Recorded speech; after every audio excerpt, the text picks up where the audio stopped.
Letting go is not losing. It's remembering what was never yours to hold. In a world where clinging is mistaken for caring, detachment feels like betrayal. But real power begins when you loosen your grip and stay rooted in presence.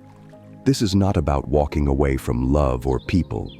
It's about releasing the illusion that you must control them to be safe. Within these words lies a quiet rebellion, a return to inner stillness without shutting out the world. You will learn how to remain open yet untouched, connected yet free. The sacred art of letting go doesn't close your heart. It expands it beyond fear. Welcome to the space between grasping and isolation. Welcome to peace. Chapter 1. Letting go without letting down. You've been told that letting go means giving up, that detachment is a cold silence, that to care you must carry. But what if the truth is quieter and far more powerful? Letting go is not detachment from life. It is detachment from the illusion of control. You don't lose connection when you release control. You lose anxiety. You lose pressure. You lose the false belief that your worth is tied to how much you can hold together. What's left is something far more honest. You, unburdened, awake, alive. This chapter begins with a truth most people avoid. You cannot control other people's thoughts, feelings, choices, or timing. Not your partner, not your parents, not your children, not your past. You can influence, you can guide, you can support. But the moment you attach your peace to someone else's reaction, you surrender your freedom. That moment is when you begin to grasp, and grasping suffocates connection. You felt it. That silent panic when someone pulls away emotionally and you chase harder. That fear when plans shift and you try to rearrange everything to feel safe again. That ache when someone doesn't see your value, so you try to prove it. You're not needy. You're not weak. You've just been trained to tie your peace to things outside of yourself. This is the moment you untie it. Real detachment does not mean withdrawing love. It means removing expectation. Imagine standing with someone you love, fully present, fully warm, and completely unattached to what they choose next. You don't need their validation to feel whole. You don't need them to stay to feel grounded. That energy feels different. It feels clean. It feels free. Here's a simple shift to start living this way. Next time someone disappoints you, instead of asking, "Why are they doing this to me?" try, "Why am I expecting them to be someone they're not?" That small change removes the hook. You stop trying to shape them and start seeing them. Then you decide with clarity, not compulsion, whether to stay connected or step back. This is the essence of letting go without letting down. You hold space, not people. You open your hands, not your defenses. You learn that detachment is the soil where real love can grow because it's not smothered by your fear. You do not have to close your heart to find peace. You only have to unclench your grip. And just like that, you begin to breathe again. Chapter 2. The Trap of Emotional Ownership. You stop grasping and you start breathing. But then comes the next challenge. How do you stay free in a world that constantly tries to tie your emotions to other people's behavior? The truth is harsh at first and liberating after. You are not responsible for how others feel, and they are not responsible for how you feel. Most suffering is born from forgetting this. Emotional ownership is the subtle voice that whispers you made them upset or they ruined your day. It is the belief that you must fix what someone else feels or that someone else must fix what you feel. It is emotional fusion. and it is exhausting. This trap keeps you in cycles of guilt, resentment, and overcompensation. You begin to mistake your role in someone's life for their emotional caretaker. You start holding pain that is not yours to carry. You start editing yourself to avoid conflict or to keep others happy. You begin living for the emotional weather of someone else's inner world. But someone else's storm is not your fault, and your peace is not their responsibility. Let that settle. The moment you believe you can manage or control someone's emotions, you lose your power and theirs. You stop honoring their path and start walking it for them. You start carrying their wounds like trophies of your loyalty. This is not love. This is confusion dressed up as care. Real compassion honors boundaries. Real love includes the ability to say, "This belongs to you, and I trust you to hold it." When you let others feel their feelings without jumping in to soothe or fix, you give them the dignity of their own growth. When you stop blaming others for your triggers and start investigating your reactions, you reclaim your freedom. Ownership is not about control. It is about clarity. Your feelings are your signal. Their feelings are theirs. You can stand beside someone in pain without climbing into the hole with them. You can receive someone's anger without turning it into your guilt. That is emotional maturity. Try this. The next time you feel responsible for someone else's reaction, pause and ask yourself, am I owning their storm or holding my ground? It will feel strange at first. You will feel the pull to fix. But if you stay with that tension, it transforms into self-respect. This is not detachment in the cold sense. This is sacred separation, a space where you still care deeply, but no longer confuse empathy with enmeshment. You begin to live with clear edges and a soft heart. Chapter 3. The energy exchange of relationships. Once you stop owning emotions that are not yours, you begin to notice something even more subtle. The way people's energy affects you. Not just their moods or their words, but the silent current beneath them. You feel it when someone walks into a room and your body tenses without knowing why. You feel it after a long conversation that leaves you drained. You also feel it when someone speaks with presence and your nervous system calms. This is not imagination. It is energetic reality. Every interaction is an exchange of energy. Some people feed your light, others pull from it. The problem is, most of this happens unconsciously. If you are highly sensitive or deeply empathic, you have likely confused emotional fusion with connection. You give too much, absorb too much, and then feel resentful or depleted without knowing what went wrong. This is not about being nice or being strong. This is about being energetically aware. When two people meet, their inner states speak long before their words do. If one is anxious and the other is grounded, an unspoken trade begins. If you are not careful, you become the container for someone else's chaos. If you are already tired or emotionally open, this transfer happens quickly. You start thinking thoughts that are not yours.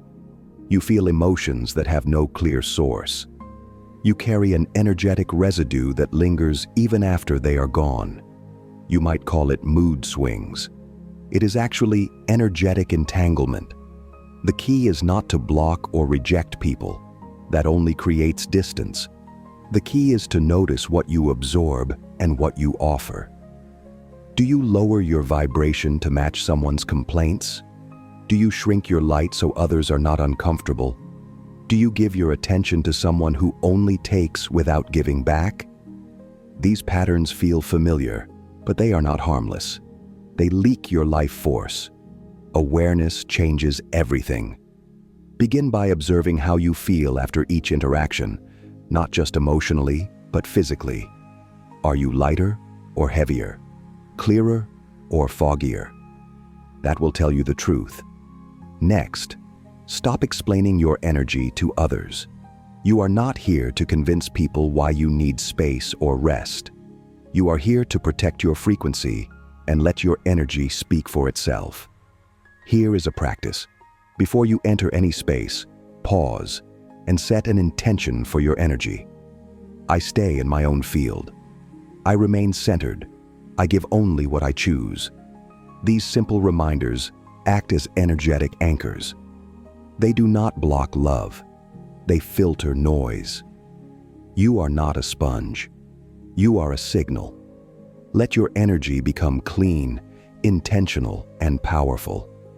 That is how you stay connected without losing your center. Chapter 4. Inner Stillness in External Storms. Some energy drains you. Some centers you. But no matter how much awareness you build, life will still throw storms. People will still misunderstand you. Unexpected news will still arrive. Schedules will still collapse. The peace you cultivate cannot be dependent on your surroundings. Real peace must be portable. You carry it inside you like a hidden temple. The first thing you learn is this: calm is not a personality trait. It is a practiced skill. It does not mean you feel nothing. It means you do not let what you feel dictate how you behave. You stay rooted even when the wind picks up. Not because the storm disappears, but because your nervous system no longer treats it like a threat. That shift changes everything. Most people live in survival mode without realizing it. Their breath is shallow. Their shoulders are tense. Their reactions are fast. The body thinks danger is everywhere. The result is a life of constant defense. Every question sounds like criticism. Every delay feels like rejection. Every conversation becomes a battlefield. Inner stillness is the opposite of this. It is not passive. It is power without tension. It is presence without panic. You start by noticing your breath. When something triggers you, do not go into the story. Go into the body. Where is the contraction? Is your chest tight? Is your stomach clenched? These are signs that your system is bracing for impact. Instead of spiraling into thought, give the body what it needs. A slow, deep breath in. A longer breath out. Do it again. Let the exhale soften you. Let your jaw release. Let your shoulders drop. This sounds small. It is not. You are teaching your body that not every discomfort is a danger. Next, bring awareness to your language. Instead of saying, "I am overwhelmed," try, "I am noticing a wave of overwhelm." That one sentence creates space. You are no longer the emotion. You are the witness to it. And in that witnessing, power returns. You do not suppress what you feel. You allow it. But you choose your response. Stillness does not mean silence. You can speak firmly while remaining calm. You can set boundaries without drama. You can walk away without noise. The key is not what you do. It is the state you do it from. A calm presence is often more disruptive than anger. It breaks patterns. It confuses those who rely on your reaction. It teaches others that your peace is not on the table. You do not need the world to quiet down for you to be still. You just need to stop giving the storm your anchor. Chapter 5. Detachment as a love language. When you no longer hand your peace to the outside world, you begin to understand love differently. Not as something you give to avoid conflict or receive to feel worthy, but as something that flows freely when there is no need to possess it. Most people confuse attachment with intimacy. They think if they do not hold tightly, they will lose connection. But clinging does not protect love. It strangles it. Real love breathes better with space. Detachment is not cold. It is clear. It says, I care deeply and do not need to control you to feel secure. It says, I honor your path, even when it moves differently than mine. This kind of love does not grab. It trusts. It listens without needing to fix. It gives without needing to return. That is not a weakness.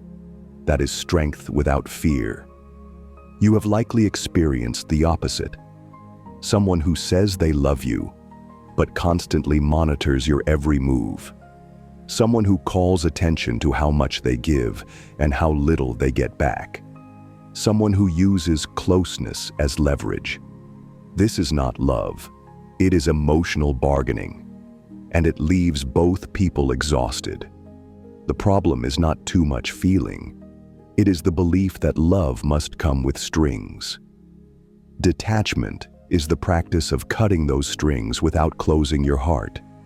It allows you to love someone fully and still choose yourself when needed. It lets you witness someone's struggle without making it your job to fix them. It teaches you that people are not projects and love is not currency. From this space, connection becomes cleaner. There is less resentment, less pressure, more truth. One of the clearest signs of mature love is how much freedom it allows. Can you let someone be themselves even when it triggers your insecurity? Can you hold presence with their silence, not rush to fill it? Can you love them in their messiness without making it about your worth? These questions reveal everything. If you want to practice this, try pausing the next time someone you love is distant or upset. Instead of jumping in to explain or soothe, take a breath. Ask yourself, is this about them or about my need to feel needed?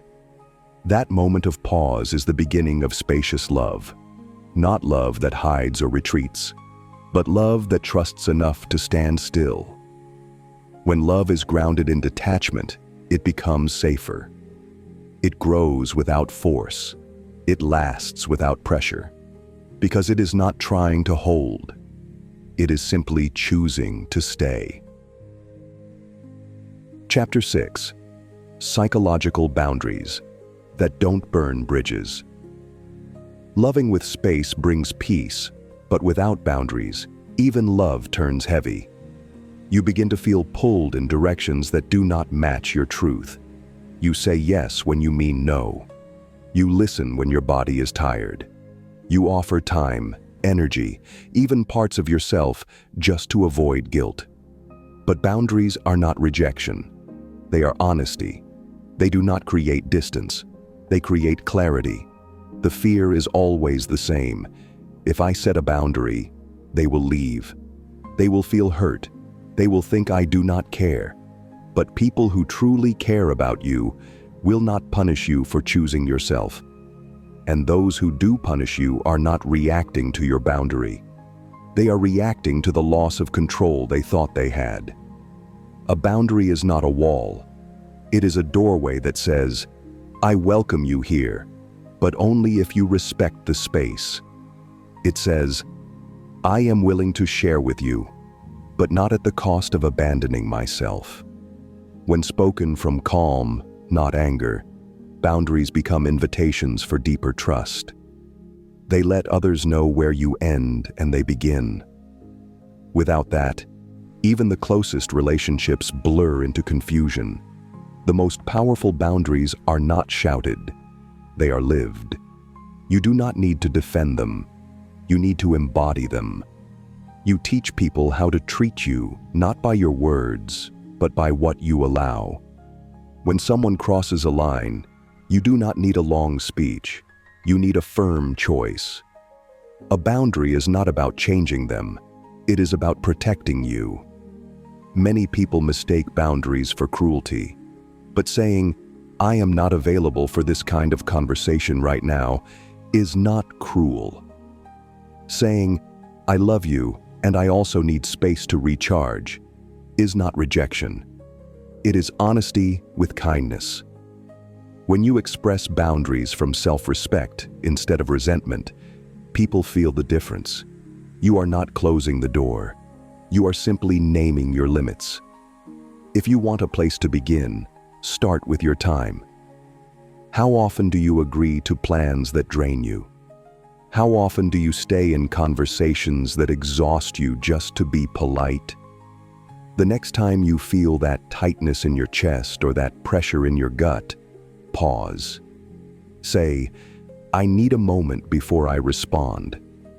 That small space gives you the power to check in with yourself instead of abandoning your needs for someone else's comfort.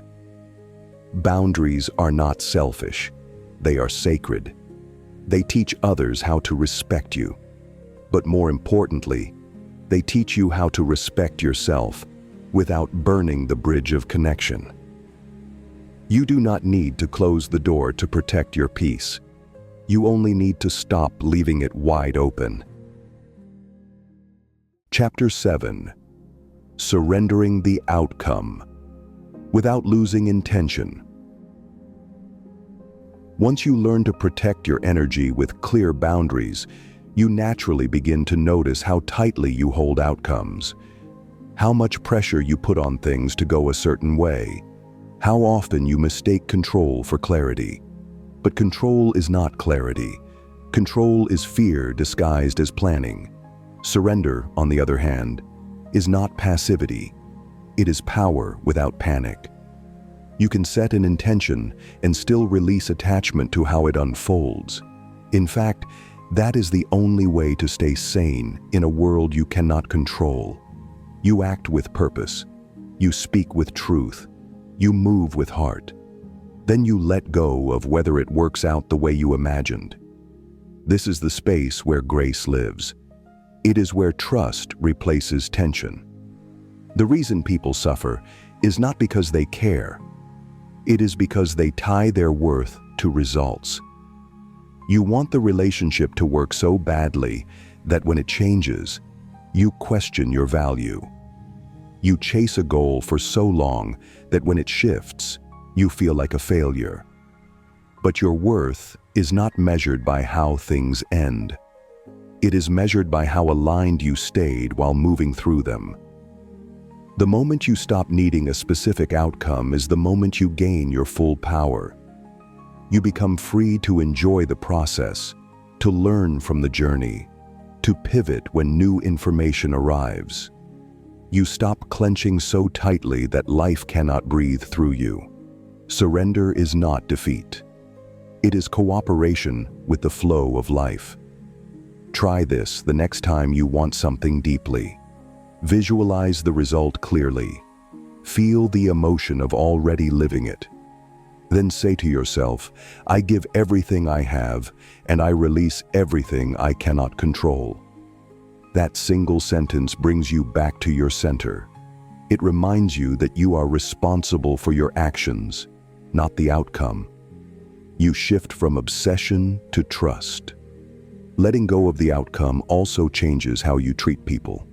You stop trying to impress. You stop managing their response. You speak your truth and let them react however they need to. That is freedom. That is integrity. You do not need to force what is aligned. You only need to stop clinging to what is not. Intentions move you forward with clarity. Surrender keeps you soft enough to adapt. When these two come together, you become unshakable. Not because everything goes your way, but because your peace no longer depends on it. Chapter 8. The Art of Walking Away Consciously. Letting go of the outcome prepares you for one of the hardest truths. Sometimes, peace is not found through staying. It is found in the choice to walk away, not with bitterness, not with blame, but with clarity, with intention, with a full heart that knows when something no longer fits the shape of who you are becoming. Most people stay too long, in roles that feel hollow, in relationships that dim their spirit, in routines that drain their joy, not because they want to, but because they fear what it means to leave. They confuse endurance with loyalty. They think that holding on means they are strong, but there is a deeper kind of strength. The strength to say, I have loved this, and I still must go. I have given what I could, and now I must choose what honors who I am. Walking away does not mean you failed. It means you listened to the deeper call within you. It means you stopped betraying your soul just to keep the peace. That kind of peace is too expensive. You pay for it with your truth. You pay for it with your energy. Eventually, you lose your joy just to keep something alive that already ended in spirit. The decision to walk away becomes powerful when it is done with presence, not in the heat of emotion, not to punish, not to escape, but from a grounded knowing that your time, your energy, and your growth deserve a new direction. The most powerful exits leave no fire behind, just the quiet scent of self-respect. If you are in that space now, where you feel the pull to leave something but you second-guess every instinct, ask yourself this: if I met this person, job, or pattern today for the first time, would I choose it? That one question strips away the history and brings you into the present. Your past may have built it, but your future does not have to carry it. You do not need to create chaos to walk away. You do not need a dramatic ending. You need a clear decision and the willingness to follow through. That looks like one honest conversation, one act of closure, one final choice to stop investing in what no longer aligns. It is not about severing connections. It is about removing your energy from what no longer feeds your soul. There is a sacred ritual in endings. Light a candle. Write a letter you will never send. Speak the words your heart needs to hear. Then release them, not to forget, but to honor, to say thank you and goodbye. Closure is not something you get from others. It is something you create with truth and intention. You are allowed to outgrow things. You are allowed to love something and still leave it behind. Growth does not always look like building. Sometimes it looks like release. The doorway to your next chapter will never unlock until you let go of the one you are afraid to close. Conclusion: letting go is not the end of love, presence, or power. It is the beginning of all three. You do not need to cling to prove you care. You do not need to control to feel safe.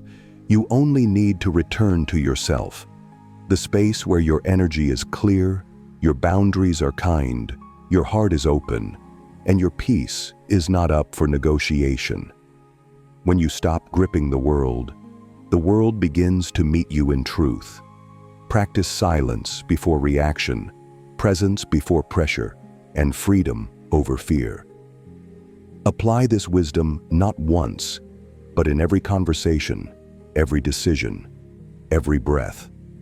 Detachment is not distance. It is dignity. Let your life become proof that you can stay connected without losing yourself, and that your greatest strength lies not in what you hold, but in what you are willing to release.